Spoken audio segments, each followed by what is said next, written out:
So this is the final report for the year that we usually present at our annual meeting so that our members can see how we did the past year. So this is our annual report, or the year in review of 2020. And by the way, that's Daphne Prairie this year. I'm going to start with the really big news, and this is what NPAT members always feel like is big news, are those acquisitions that we get every year. And the one that we just recently got, actually it was right at the end of 2019, but we still had some carryover stuff to do into 2020, and that was what we call the Talbot Brothers Prairie. That's over there near New Boston. If you're from here, you know where it is. It's close to Texarkana. If you go down 30, keep going towards Texarkana, then you come to the New Boston area, and that's where it's located. And it's very, very close to our Mary Talbot Prairie, which is also there. 366 acres on this one. So we're very, very excited about this. This is one that we've actually been working on for about 5 years. We purchased it with fine money from some contamination that was done in Bowie County, and we happened to have Prairie we wanted to purchase in Bowie County, so we thought that was a pretty good mitigation project, so that's how we got the funding for it. All right, you'll recognize a couple of people here, actually 3, because at the top that's Carl and Kelly Abel at their property. They do a lot of field trips and invite a lot of people out for pre-education things. And that is, of course, BF down there. He's organized trips up there also. And that was I think maybe one of the first ones. It was freezing cold. That's what I remember about it. But the grasses were just so gorgeous when I was up there in the winter. Everything was, oranges and tans, and it was really beautiful. And so that one just occurred about a week ago. Yeah, that easement. Anyway, we're very close to 5,000, so we're really excited about that. And as you can see, this is where these big stars, I put them big enough you could see them. That's approximately, it's not very good, but that's approximately where they're located. And you can see from this map that we have a lot of prairies that are right up here in this northeast Texas area. That's why we need that stewardship person so badly. But the Dixon Foundation, which is funding half of it, would like to see us do this over here, because there's a lot of prairies in here that have been, nobody's doing anything with them. So we want to get to that area as well. And that's why they're probably going to be centered in the Dallas-Fort Worth area. Anyway, that just gives you an idea. We're pretty spread out. We're fixing to get more spread out because we're working on a project in Travis County, and we're also working on another project in, I believe it's Washington County near Brenham. Those are going to both be properties we will own that will come with a sizable endowment. So we're really looking forward to that too. So just to let you know, I don't have everything up here, but this is a lot of the funding that came out this year. We've had funding from Centerpoint in the past. We're expecting some more this year. Shell gave us another $30,000. This is like the 4th year. The first year it went to Bayou Land Conservancy, but it's the 4th year that they funded Deer Park Prairie. And the Dixon Foundation offered, and I just rounded it up to $45,000, a match for this year and one for the next year. So we can do this actually 2 years. And we're hoping the next year we can get some of this funding from some grants that we have outstanding. The million there is the approximate amount that we spent on the Talbot Brothers, and that was the government agency that we got that from. USDA does the farm bill, and that was how we were able to do the able easement. And then we've had a couple of grants. One of them actually wasn't this year, it was a LIP grant, but we couldn't get it finished until this year. It's the Landowner Incentive Program that you can apply for, and we've used it several times out at Madden to work on our mesquite control out there. That's basically what it's for. And then Della applied and got education funding for field trips. How many field trips to Deer Park Prairie did they? Like 12. Okay, well, they would fund them. In other words, they would pay for the bus, all the expenses that are incurred by a class to be able to take their students out to Deer Park. Only right when we got it, the pandemic occurred. And so So they have been very good about, letting us have some extra time. And so we're hoping maybe again, I don't know, spring, summer, we'll see what happens. Nobody knows. But we're hoping eventually she can take advantage of that. It also includes some teacher workshops. Yes. And then she and Kiersey got a $2,500 grant, matching grant from the Land Trust Alliance. That's the national alliance that kind of does the accreditation for all of the land trust and so forth. And that was to create those videos that you saw earlier today, because there's a lot of new technology that has to go into those things and learning how. But they did a pretty good job, I think. And so now we actually have some pretty cool stuff on our website that I guarantee teachers will use those things. Plus, a lot of people are just interested in it, something they can look at to learn. We had a lot of firsts in 2020, which is kind of a surprise because it's been such a bad year for everything. But we did some pretty good stuff this year. One of the first things that we did, and we just squeaked it in, was our fundraiser that Marla talked about. It was our very first gala ever, because I've been trying to get everybody, do a gala. No, don't want to do a gala, don't want to do it, too much work. But we made $30,000, or approximately anyway, on this gala, and we can make much more. And so I want to see them in our different areas, because this is funding that we can use. It's unrestricted, and it can help pay for our staff that does so much for us, and that's what we need it for. So, and we had a lot of fun with it. It was our first to hire someone to help us with fundraising. We'd never done this before.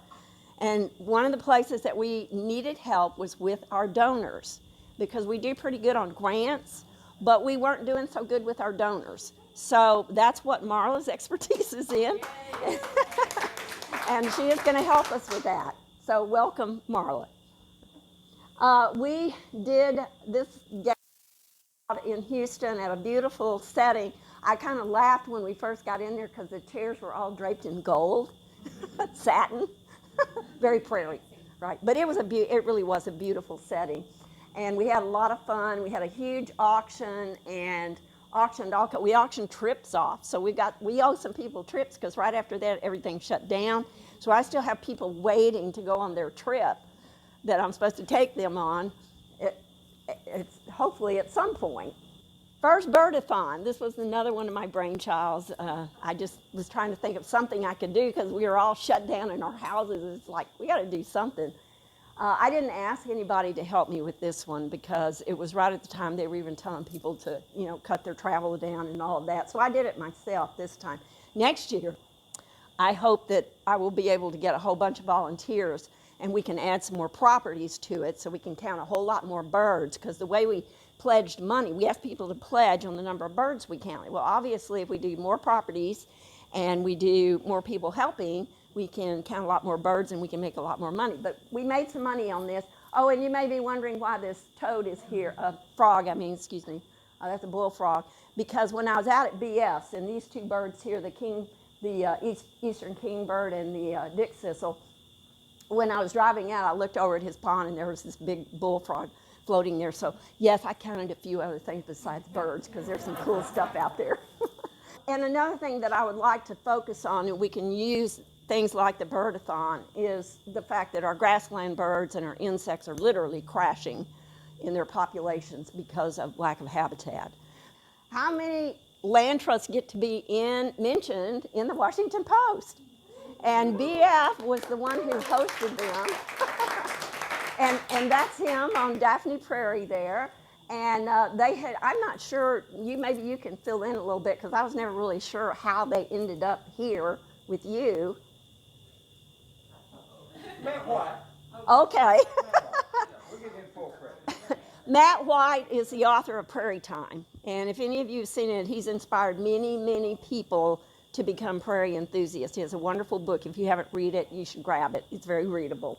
So somehow he managed to get this. They knew about prairies and carbon sequestration in grasslands. Right. So they called Matt White and said, "Where's some big prairie that we can?" And he said, "Here." Matt White said Hicks, and that's how they ended up. Okay, that makes sense. Very good. I did print out that article, and there's a few copies. Oh, okay.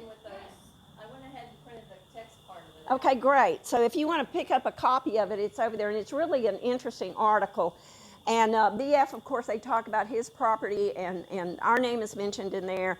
And then also another property, and I'm not going to say his name because we're still working on that one. We'd love to get that property too, but anyway. But that was a first, and I know Kirsty and I both had a lot of people that contacted us congratulating us on it. In fact, the first call I got was from Jaime Gonzalez. For me to get something up on him, yeah, that was good. But he did call and congratulate us. So anyway, it was primarily about carbon sequestration, which is good because the Dixon Water Foundation is very, very interested in this issue. So we were glad that, we had this article in there. And well, this is another first, and this is kind of a sad one because this was this gentleman that's pictured in the middle is Charlie Lundquist, and he was one of our regular volunteers at Deer Park Prairie that came out many, many times. I know Glenn worked with him a whole lot. That's him mowing there. And when we got the grant to build the observation deck and also demonstration gardens, he was one of the ones that spent a huge amount of time out there helping put those things together and so forth. And he died this year. He was an engineer at NASA, a very respected engineer there. And so in conversations with his wife and his sister, and they're pictured, I just took that picture about 2 weeks ago at Deer Park Prairie. We were kind of talking about maybe some kind of memorial for him and what could we do. And one of the things that we've always talked about wanting is a boardwalk, because for Della with her students, it would be excellent. But also we'd have a way, we'll put a ramp on it, and we'd have a way to get people up a little bit higher so that even if you're handicapped, someone could be taken out there to get to see the prairie, which we've not had before.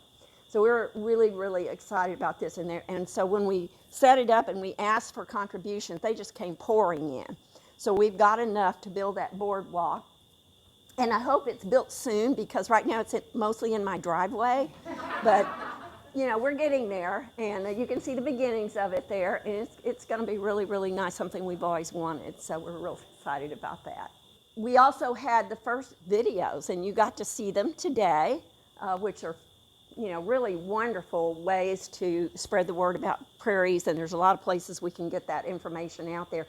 And we're even on YouTube, so see how technology oriented we're doing. We're doing pretty good here. But anyway, Della has been responsible for all of that, and Kirsty has suddenly became a video star, and she could probably, make a living doing that from now on. So another thing that was added, and I don't know who all collaborated on this, but there was a gardening section added to the website. And in that is information about pocket prairies and all of that kind of stuff that so many people are interested in. And it's new. We never had that on the website before. You can direct people to it from your chapters, by the way. We continue every year doing our monitoring, and we have all kind of management that we have to do on every property, and we ask for volunteers all the time, so we always get them. And I put Jason Singer's picture here because every year he's out monitoring the different prairies that we have volunteering.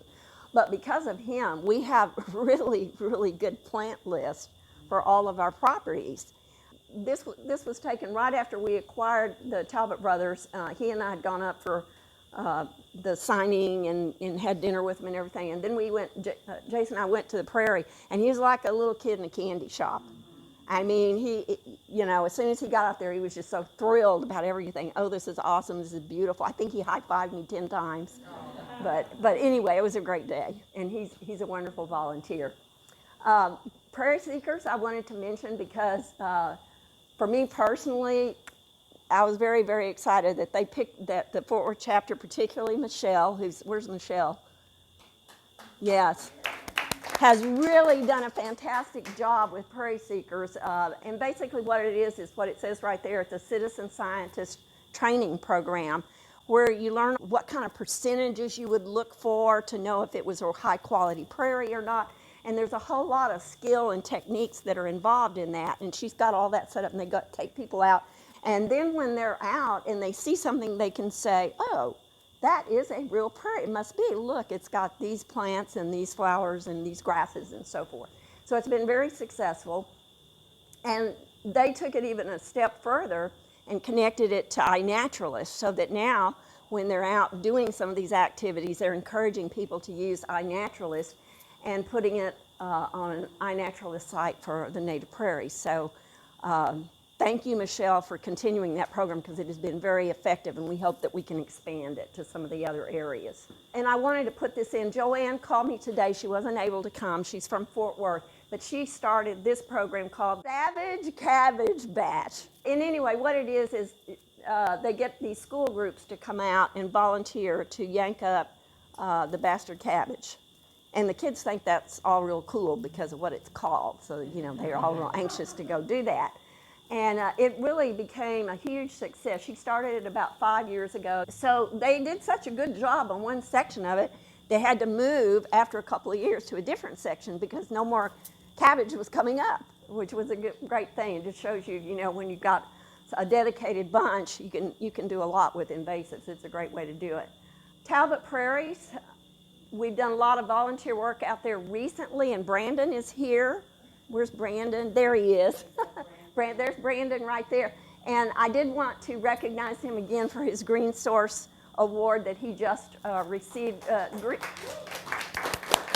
Green Source DFW is an environmental newspaper is basically what it is, and they have a lot of articles and things about various conservation things going on in the Dallas-Fort Worth area. And they give awards every year at a real nice award ceremony. I went one year and watched it. It's very nice, and that's what he received. Another place that we had some pretty good stuff going on, we still had volunteers going out to the Kirchoff farm, and he got a grant from GRIP. That's with the Oaks and Prairies Joint Venture and Texas Parks and Wildlife Combination. And this grant was to provide funding to purchase about 2,300 plants. And they, where you see all those people out there in the field, they're planting those plants. Now, these actually weren't grasses. Some of them were prairie forests. They're actually shrub species. Now, this is something very experimental that he and I have been talking about for a long time, because in those fields that you see back behind right here, in those fields, that's KR blue stem, almost solid. And so what happens is that wind comes along and it blows, the southeast wind blows all that seed over into his native prairie pastures, keep getting infestations. And so we did a lot of research on it, and we were working with some other restoration scientists, and they suggested that we do this thing that's called a living fire break, but it could also be a barrier and kind of catch those seeds when they come in. And so that's what they did. They planted 2,300 species there, and they've already got one that's built around another area, which has been very successful. Then we got a boom from the first one that they did because it attracts pollinators. It's fabulous for pollinators. So that's his group right there, a 4-H club. If you're looking for getting people out on your ranch or something, that's who came out to his. They had a big group that came out and volunteered to do all that. Sometimes Parks and Wildlife volunteers for us because we had 3 people who worked for Parks and Wildlife, Tim Sigmund, Arlene Combat, and Will Newman, that's him down there, came out and worked on all our woody vegetation at Riesel. It's a 10-acre prairie, but it's one of the few pure blackland prairies that we have. So we get volunteers from all over. I did want to mention about our Texas Native Prairie registration. If you have a prairie and you haven't had it registered yet, you should, and you get a sign like this when you register. And this lady just did the program for the San Antonio chapter for their meeting. Her name is Melinda Creech, and she and her husband have a restoration there in Wilson County, and they've been real active members for a long time. And so they got their prairie registered. So we have this person with us tonight, Mark Brown. I had talked to him at one of Kirchoff's workshops, the last one that we did before everything shut down, and he had expressed interest in some of the things that we were doing and so forth. And then he and 2 other gentlemen there in that Fayette and Washington County area there where the Fayette Prairie is contacted me, and I think Tim Sigmund on our board had been talking to them about maybe starting a chapter. So I went out and met with them, and I was just blown away by your restoration out there. It was gorgeous.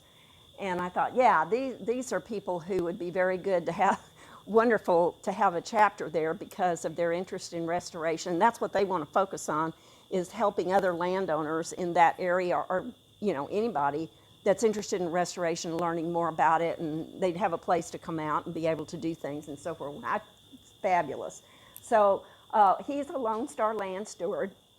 BF is. We have two others, Don Kirchoff, and I know Mike Williams from Simpson Prairie is. That we may have more. I don't. It's the only ones that I know of, though. But congratulations to y'all, because that makes us very proud. Because it's hard to become this. Very high standards. Okay. And I did want to remind you that if you want to get online on December 2nd, we are doing our Prairie Stampede again. We don't know what it's going to be like, because it's going to be all virtual, but we're going to try. This is a big celebration we do every year in Houston, where we ask all the organizations in the Houston area that have done anything with prairie restoration to come and tell us what they've been doing. And then we celebrate it, and we usually give out awards to people who have been doing really good stuff. And we eat a big dinner, because it's all potluck. So that pretty much ends my program. I do want to kind of round things back to where Marla was talking about. I hope that you will be encouraged, if you haven't already donated, to help us meet our match, because we're getting pretty close, and we're working on that right now. We've got a plan that we're working on to push it forward, but we need all the help we can get.